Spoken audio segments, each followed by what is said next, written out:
러시아와 우크라이나가 민간인의 대피를 위한 인도주의 통로 개설과 통로 주변의 휴전에 합의했습니다.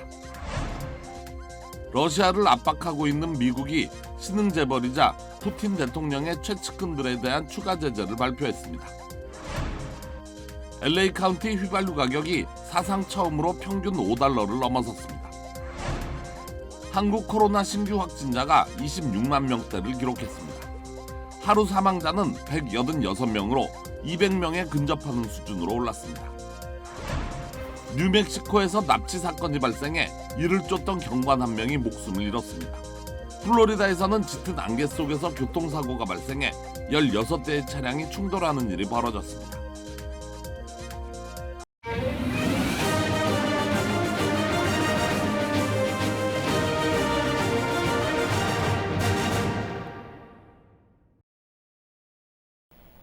여러분 안녕하십니까? KBS 아메리카 뉴스입니다. 러시아와 우크라이나가 2차 평화회담에서 민간인 대피를 위한 인도주의 통로를 개설하는 것과 통로 주변 휴전에 합의했습니다. 남부 요충지 헤르손을 점령한 러시아는 마리우폴 등 주요 도시들에 대한 집중 공략을 이어가고 있습니다. 러시아 우크라이나 침공 첫 소식 김건우 기자가 보도합니다. 벨라루스의 벨라베슈 숲에서 2차 평화회담에 나선 우크라이나와 러시아. 회담 2시간여 만에 민간인의 대피를 위한 인도주의 통로를 개설하기로 합의했습니다. 또 이 통로에서 대피가 이루어지는 동안 일시적으로 휴전을 하는 데에도 뜻을 모았습니다. То есть не везде, а только в тех местах, где будут находиться, собственно, сами гуманитарные коридоры, возможно будет прекращение огня на время проведения эвакуации. 양측은 인도주의 통로 운영을 위해 조만간 별도 채널을 구성하기로 했는데 다음 주에 3차 회담이 열릴 것으로 전망된다고 인테르팍스 통신 등이 전했습니다. 러시아의 침공 8일째, 평화협상이 예정된 와중에도 양측은 치열한 교전을 이어갔습니다. 러시아는 인구 30만 명의 우크라이나 남부 항구 도시이자 전략 요충지 헤르손을 점령했습니다. 돈바스 지역의 주요 도시가 처음으로 러시아 손으로 넘어간 겁니다. No police, there is no Ukrainian military here. So I believe that the city is 100% in Ukrainian, Russian control actually. 또 다른 남부 항구 도시 마리우폴엔 15시간에 걸쳐 러시아군의 포격이 쏟아졌고 결국 포위에 성공한 것으로 전해졌습니다. Мы опять без света. Мы опять без воды. Мы продолжаем оставаться без тепла. 제2의 도시 하르키우에서도 경찰서와 대학 건물이 파괴되는 등 수도 키이우를 비롯해 우크라이나 주요 도시들의 러시아군의 화력이 집중됐습니다. KBS 뉴스 김건우입니다. 우크라이나 자포리자에 소재한 원자력 발전소가 러시아군의 공격을 받았습니다. 자포리자 원전은 우크라이나의 원자로 15기 중 가장 많은 6기의 원자로를 보유한 대규모 원전입니다. 러시아군의 공격을 받은 뒤 핵심 원전에 화재가 발생한 것으로 확인됐는데 향후 더 큰 피해로 이어질 수 있다는 우려도 나오고 있습니다. 그동안 러시아군은 자포리자 원전을 확보하기 위해 공격을 이어갔습니다. 자포리자 원전이 우크라이나 발전량의 4분의 1을 차지하고 있기 때문입니다. 앞서 우크라이나 정부는 러시아군이 자포리자 원전을 장악하기 위해 공격 중이라고 밝힌 바 있습니다.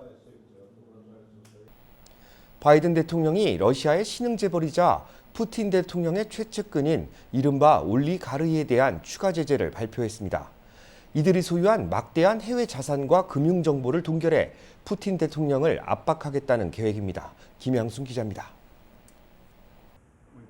혹독한 경제 제재가 러시아에 타격을 주고 있다. 다음은 푸틴 대통령의 최측근 차례라고 바이든 미 대통령이 밝혔습니다. 그러면서 올리가르히로 불리는 러시아의 신흥 재벌이자 권력층 19명과 이들의 가족 47명을 포함해 66명의 미국 입국을 금지하고 자산을 동결하는 추가 제재를 발표했습니다. Today I'm announcing that we're adding dozens of names to the list, including one of Russia's wealthiest billionaires, and I'm banning travel to America by more than 50 Russian oligarchs, their families, and their close associates. 이들이 소유한 막대한 해외 자산과 각종 사업체, 금융 정보 등을 동결해 푸틴 대통령을 압박하겠다는 겁니다. 러시아의 침공을 선전해온 크렘린궁 페스코프 대변인도 제재에 포함됐습니다. We want him to feel the squeeze. We want the people around him to feel the squeeze. I don't believe this is going to be the last set of oligarchs.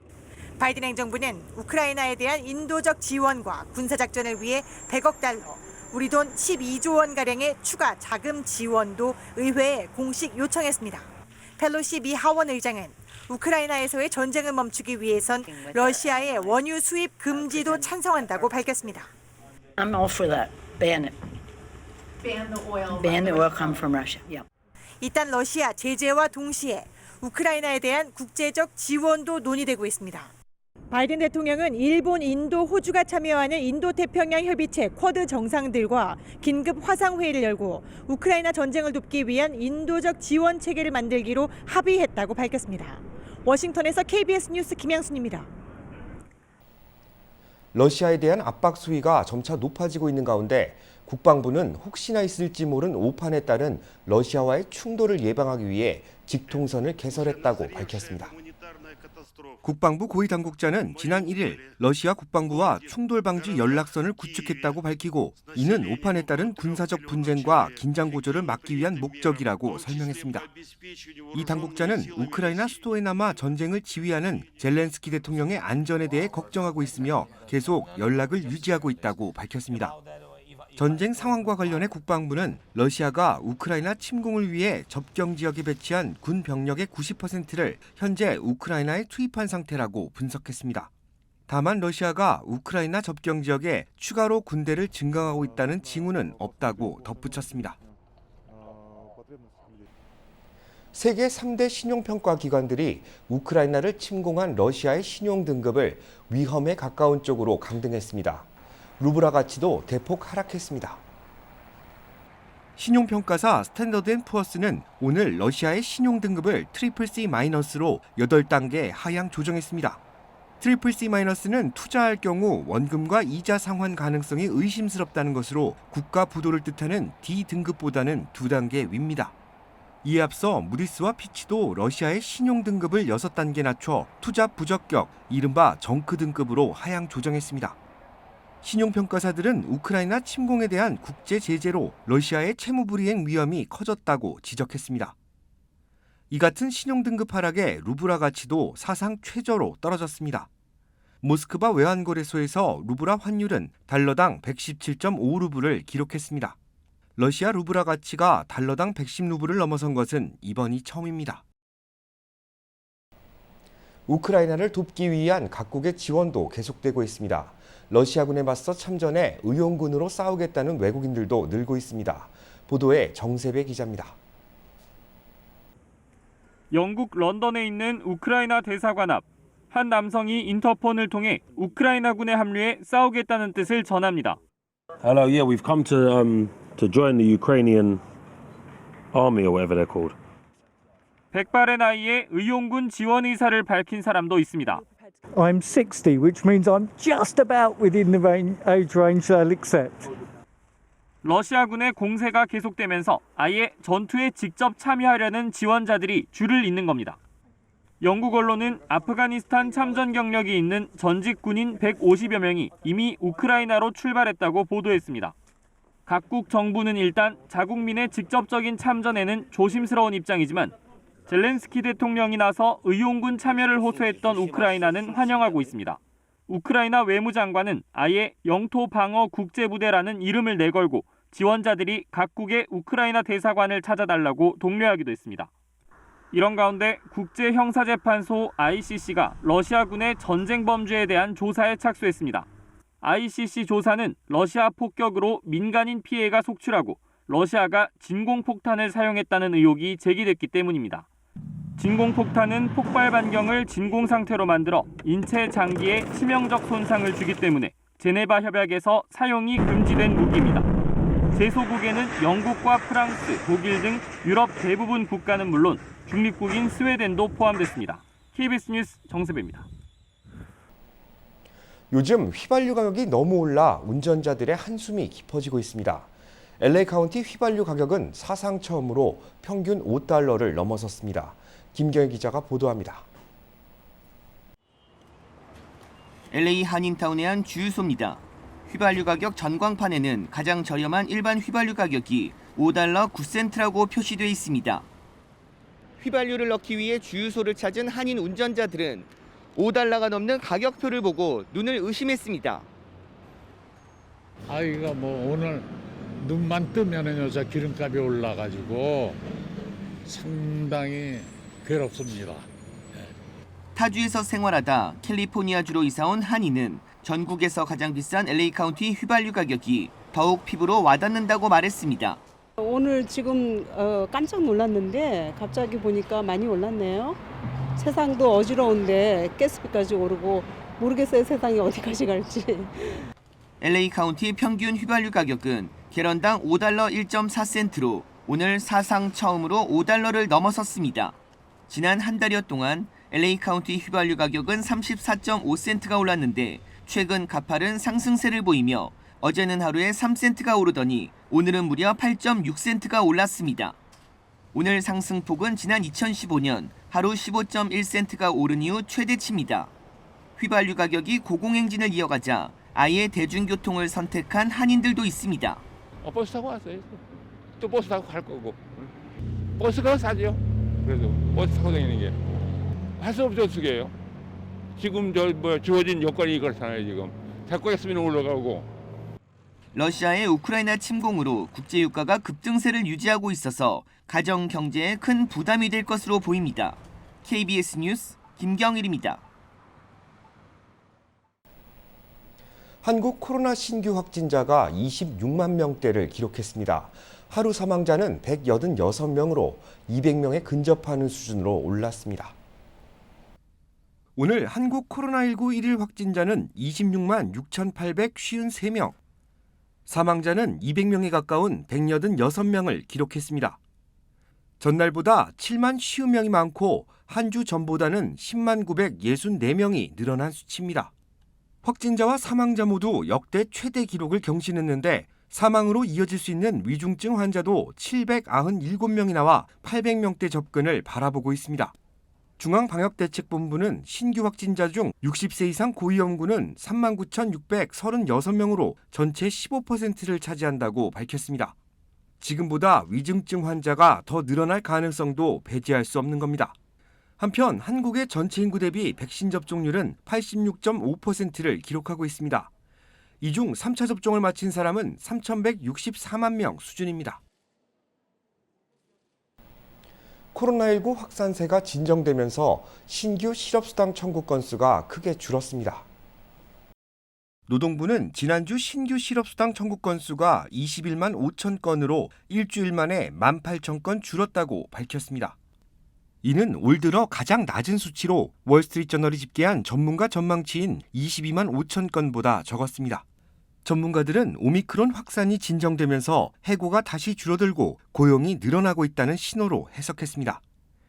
하지만 러시아의 우크라이나 침공으로 인한 경제 불안과 연준의 이달 중 금리 인상 예고로 고용시장의 단기적인 불확실성이 크다고 덧붙였습니다.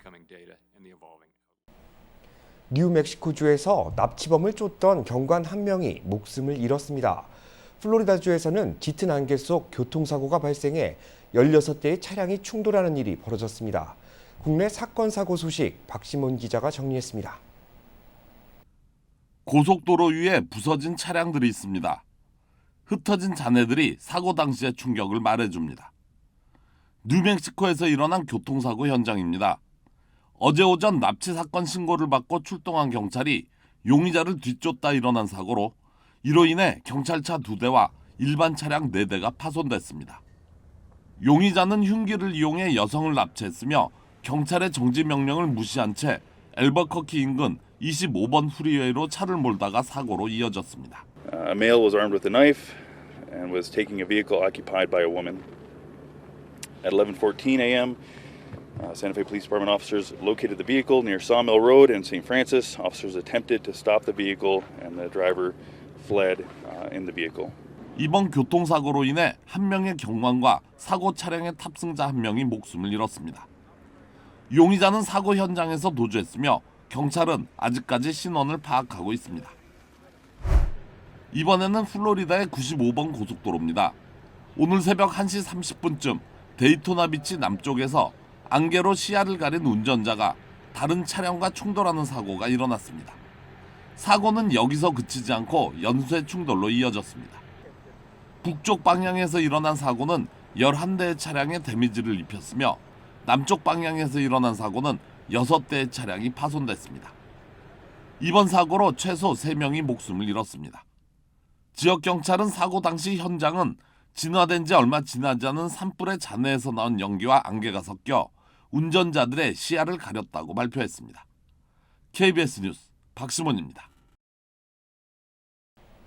이번 주말까지 LA 지역에 쌀쌀한 날씨가 이어질 전망입니다. 국립기상청에 따르면 오늘 최저기온은 51도, 최고기온은 70도를 나타냈습니다. 이 같은 쌀쌀한 날씨는 오는 주말까지 이어질 예정입니다. 내일 낮 최저기온은 52도, 최고기온은 62도를 나타낼 것으로 예보되는데 오늘 밤부터 비가 내리기 때문입니다. 주말인 토요일은 이보다 더 낮은 최저기온 47도, 최고 59도를 나타낼 것으로 전망되며 일요일에는 최저 40도, 최고 59도의 기온이 더 내려갈 것으로 예보됐습니다. 국립기상청은 기온이 내려가며 해발 3,000m 이상의 산간지대에는 눈이 내리겠다고 내다봤습니다. 또한 빗길과 눈길 역시 늘어날 것으로 보인다며 운전자들의 각별한 주의를 당부했습니다. 지난해 연방정부의 지원으로 전 국민 건강보험, 이른바 오바마케어 가입자가 크게 늘었습니다. 하지만 올해 말 지원이 끊기면 가입자들이 다시 이탈하게 될 것이라는 전망이 나왔습니다. 윤범수 기자입니다. 미국 내 오바마케어 전체 가입자 수는 1,450만 명, 2020년 1,140만 명에서 크게 늘어났습니다. 캘리포니아만 봐도 지난 한 해 동안 20만 명 이상이 신규 가입에 나서면서 누적 가입자 수 180만 명을 넘겼습니다. 지난해 3월 발효된 미국 구조 계획 법안 중 30억 달러가 건강보험 보조금 예산으로 배정됐기 때문입니다. 상당수 저소득층의 경우 단 1달러만 내면 보험 가입이 가능했습니다. 그러나 이 같은 보조금 지원은 올해까지만이고 내년부터 보험료는 다시 원래 수준으로 돌아갑니다. 실제 연소득 5만 2천 달러 이하 가정의 경우 올해가 지나면 월 보험료는 평균 70달러, 이보다 소득이 높으면 월 평균 272달러의 보험료가 늘어납니다. Those who earn less than 250% of poverty, which is between $18,000 and $32,000, they would see their premiums more than double. 내년부터 연방정부의 보조금 지원이 끊어지면 캘리포니아 내 15만 명의 의료보험 가입자들이 이탈할 것으로 우려됩니다. 이를 막기 위해선 연방의회에서 추가 입법이 이뤄져야 하는데 바이든 대통령 역시 지난 화요일 국정연설에서 건강보험 보조금의 지속적인 지원 필요성을 강조했습니다. Look, the American Rescue Plan is helping millions of families with Affordable Care Act plans to save them $2,400 a year on their health premiums. Let's close the coverage gap and make these savings permanent. 지난 2014년 오바마 케어가 시작된 이래 전체 미국인의 91.5%가 의료보험을 갖고 있습니다. 전 국민 의료보험 가입이라는 목표에 근접한 가운데 올해 안에 이를 유지하기 위한 입법 움직임이 본격화될 것으로 전망됩니다. KBS 뉴스 윤범수입니다. 뉴욕주가 팬데믹 기간 허용된 주류 포장 판매 서비스를 영구적으로 허용하는 법안을 추진합니다. 제휴사 뉴욕 KBTV 김은지 기자입니다. 캐시 호컬 뉴욕 주지사는 지난 2일 이 같은 내용을 골자로 하는 요식업소들의 주류 판매 활성화 패키지 법안을 발표했습니다. 이번 패키지 법안에는 주류 투고 서비스 영구 허용 방안 이외에 주류 면허 신속 발급 방안, 주류 판매세 감면, 뉴욕주 주류국 서비스 투명화 방안 등이 포함됐습니다. 법안 추진은 호컬 주지사가 신년 연설에서 코로나19 사태로 직격탄을 맞은 요식업소들의 활성화를 위해 주류 투고 서비스를 영구적으로 합법화하겠다고 밝힌 데 따른 것입니다. 호컬 주지사는 주정부가 추진하는 일 중 가장 많은 관심을 받고 있는 사안 중 하나가 주류 투고 서비스의 영구화라면서 법안의 시행을 위한 세부 사항 등은 공청회를 통한 법안 조항 논의를 거칠 계획이라고 밝혔습니다. 한편 리코스터 업계는 이에 대해 반발하고 있습니다. 메트로폴리탄 패키지 스토어 연합회는 주정부는 이번 요식업소들의 주류 투고 서비스 영구화를 추진하는 과정에서 전혀 리코스터 업계의 의견을 반영하지 않았다면서 식당들만 살리고 리코스토어의 목을 조이는 주류 투고 서비스 영구화 계획을 반드시 저지시킬 것이라는 입장을 밝혔습니다. KBTV 뉴스 김은지입니다.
KBS 아메리칸 뉴스 마칩니다. 시청해 주셔서 감사합니다.